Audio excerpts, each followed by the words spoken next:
Hey guys, Casual Outdoorist here. Today I'm going to talk to you about axes, mauls, and hatchets. First, talk about the maul. The maul has one job and one job only. That is to split wood. It's a very broad head. The edge is actually not as sharp as it may seem.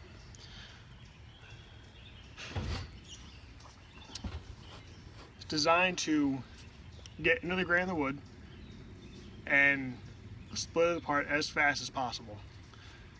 These typically weigh 6 to 8 pounds. This one's 8 pounds. Handle's about 3 feet long, and that is designed to get as much momentum as you can in your swing to split the wood as fast as possible.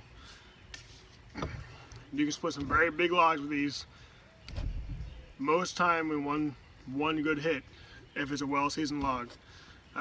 Green logs are hard to split, but still possible. You may need a few good hits with this, or on different sides. You can also use it as a wedge if needed. You can strike the back of the head with a sledgehammer if you need to.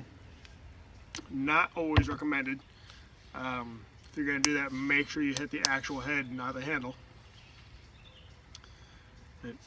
You also don't need to sharpen this the same way you need to sharpen your axe or your hatchet.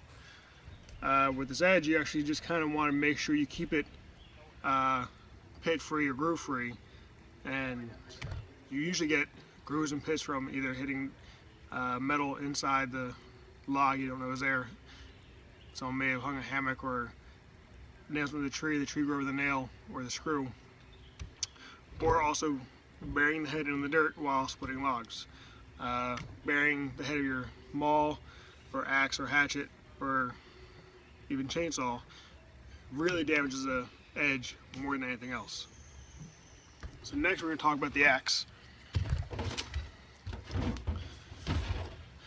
The axe has two jobs, to cut wood and to split wood. Has a narrow head, a very fine edge, pretty sharp edge. You can get these close to razor sharp if you are good with your file. You can show you the difference between the two. So this whole head is much narrower. Axes weigh between 3 and 4 pounds. This one's right in the middle at 3.5 pounds. This handle is actually the same handle that's on my maul. So it's about 3 feet long. Most axes typically have a handle that's about the arm's length, so roughly 30 inches or a little shorter.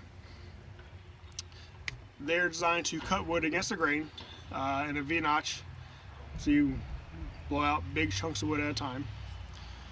You can split logs, I say up to 10 inches in diameter with an axe, no problem.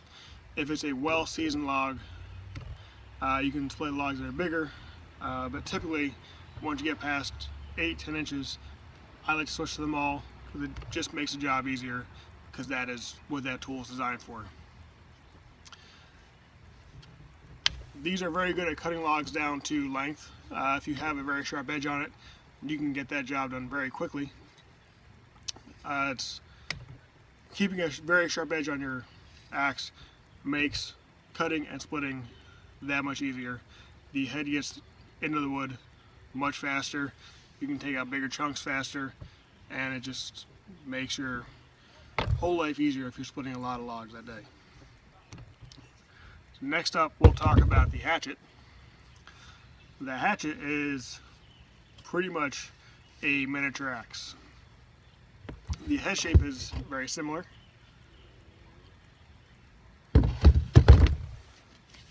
These weigh 1 to 1.5 pounds, again right in the middle, 1.25 pounds.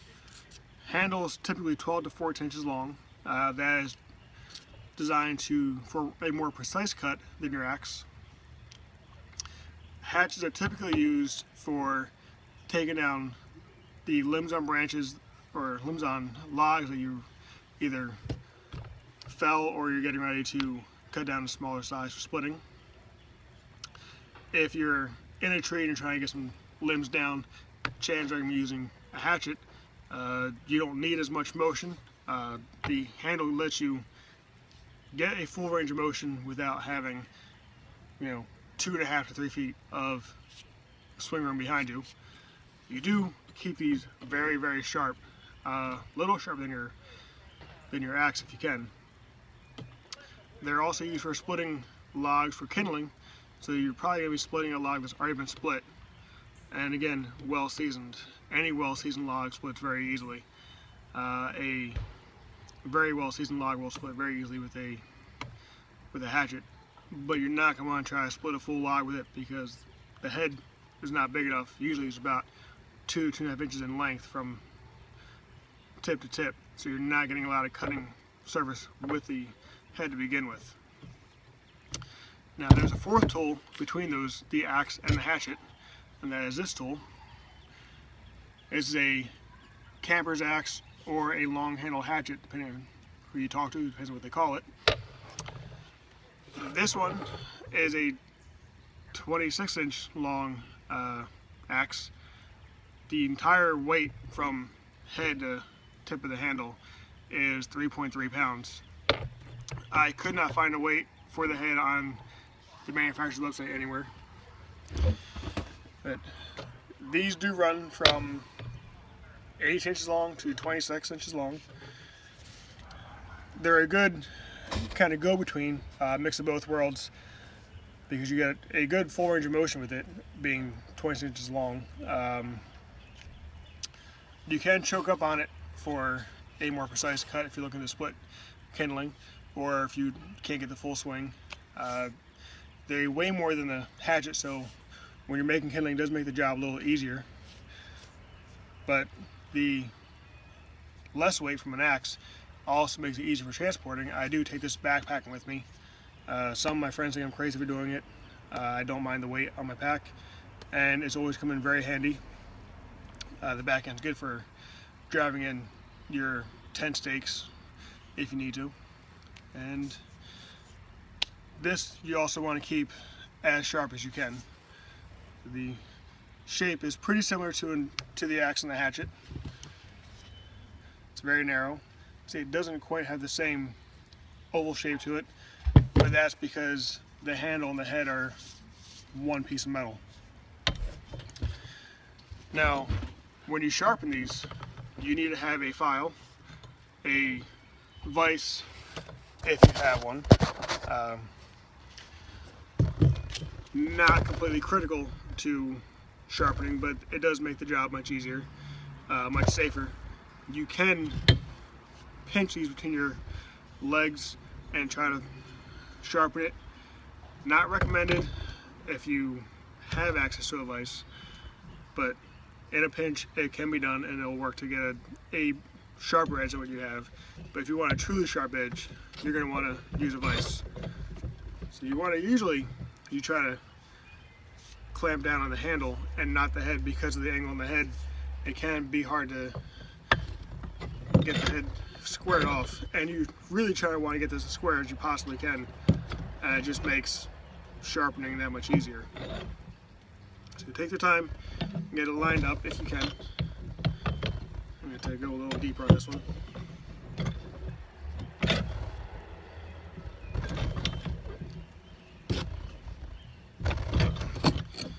I'm going to go further back on the handle.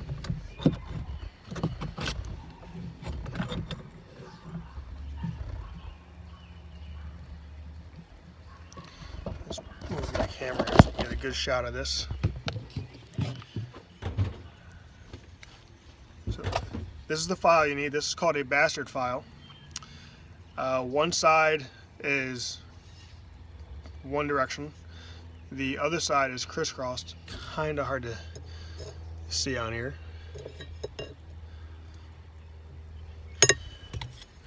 And you will also need to pick up, this is just a brush, a steel brush used for getting the metal shavings out of your bastard file. Excuse me.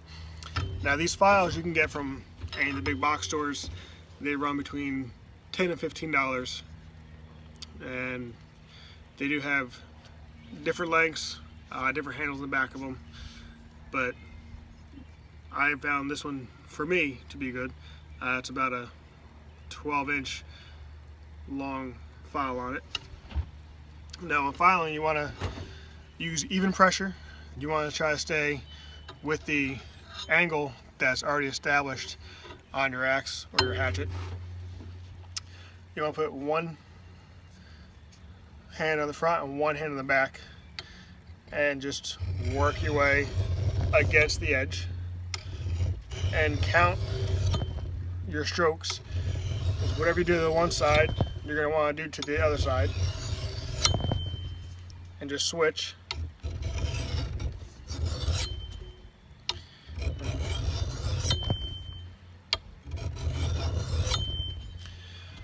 And after a couple strokes, you want to stop, check your edge, look, see if you see any pits. If you see pits, you know you need to do a little more work.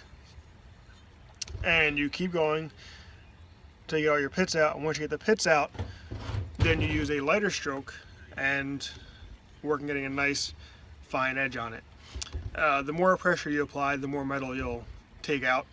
So if you're working on getting a lot of pits out or a lot of grooves in there that you're trying to get out quickly, you can apply more pressure to get the job done faster. But once you want to get a nice, good edge on it, you do want to use a much lighter touch.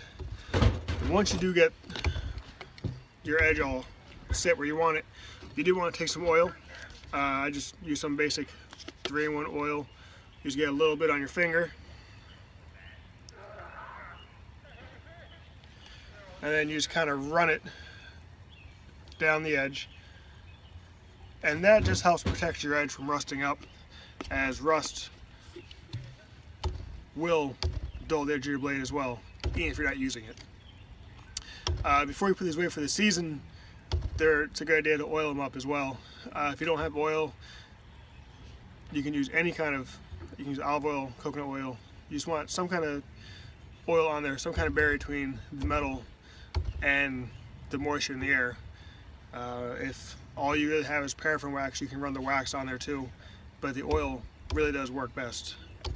And it's a good idea to sharpen these tools at the end of the season before you put them away. This way, when you go to use them again, they're already nice and sharp. Thanks for watching. Get outdoors, guys. Enjoy yourselves.